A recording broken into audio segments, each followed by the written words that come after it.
were shots fired outside the sheriff's office. We need your man's dad. Suspect down. We need help. Welcome back to the Scream Files, where we dive deep into the most shocking true crime cases. Today, we're looking into a chilling and tragic case out of Callaway County, Kentucky. On May 16, 2022, Deputy Jody Cash was shot and killed in the line of duty outside the Marshall County Sheriff's Office in Kentucky. What began as a call about a suspicious vehicle ended with a tragic shootout, all captured on body camera footage. That Monday morning started with a report of a black Chrysler parked oddly and blocking a driveway in Benton, Kentucky. The car had fake plates, and inside, a stolen rifle was clearly visible. Marshall County Deputy Nathan Maxlow's body cam shows the weapon lying in the back seat.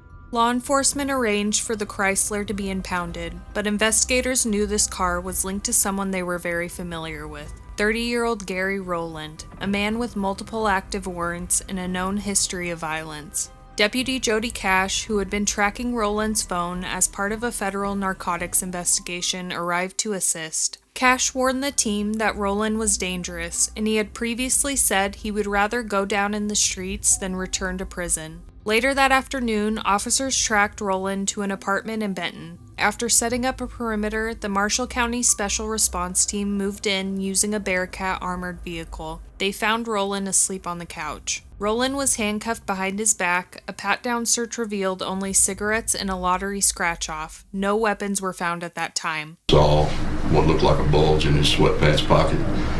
Reached in his pocket, it was a pack of Marlboro Red cigarettes, I think. I threw them on the floor. I just thought it was weird how we thought that there was all these weapons and stuff, and then he just went out so easy. While he was being escorted out to the patrol car, he made the comment, he said, "If I would have known y'all were coming, I would have shot you." Rowland was then transported to the Marshall County Sheriff's Office. Before bringing him inside, Deputy Hampton performed another pat-down. Jody asked to take him back to the sheriff's office, so at that point, I transported him to Marshall County. I get him out, just do one last pat-down of his waistband. He had a lanyard right here, felt the keys, pulled the keys off of him, came down to the pockets. He had some lotto scratchers in his pocket that I pulled out for him, make sure there was nothing else in his pockets. I put his lotto scratchers right here in his kangaroo pouch in his hoodie, and then I felt his waistband. Okay, did you ever go down his legs or anything like that? I did not. Okay. Inside the interrogation room, Rowland waited in handcuffs. Surveillance video captures him subtly adjusting something around his waist while he's alone, a move that would later prove critical. When Deputy Bowman and Chief Deputy Cash entered, they agreed to recuff Rowland, moving his hands from behind his back to in front, to allow him to smoke a cigarette. In a decision that would turn fatal, they allowed Rowland to step outside to smoke, while still cuffed in front.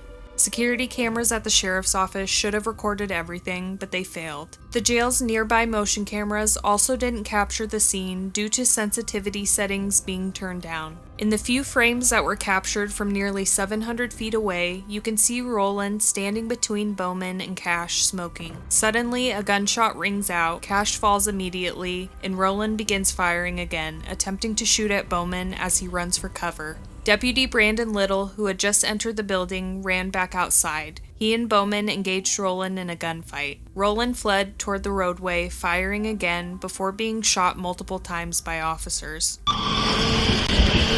Nick, someone didn't search him. It was in his waistband. Rowland was struck 13 times, including a fatal shot to the head.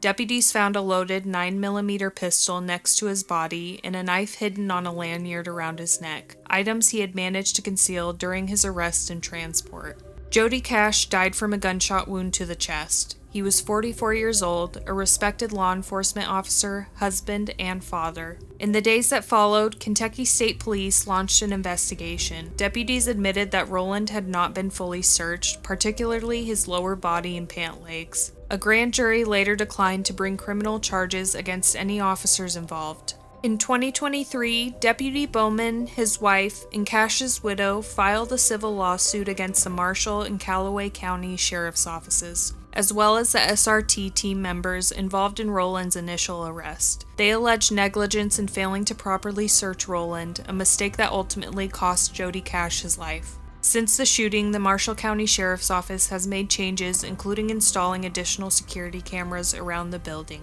The events of May 16, 2022 are a painful reminder of the dangers law enforcement officers face every day and of the devastating consequences when procedures fail. If you found this story compelling, don't forget to like, comment, and subscribe for more true crime deep dives. Thanks for watching, and as always, stay aware and stay safe.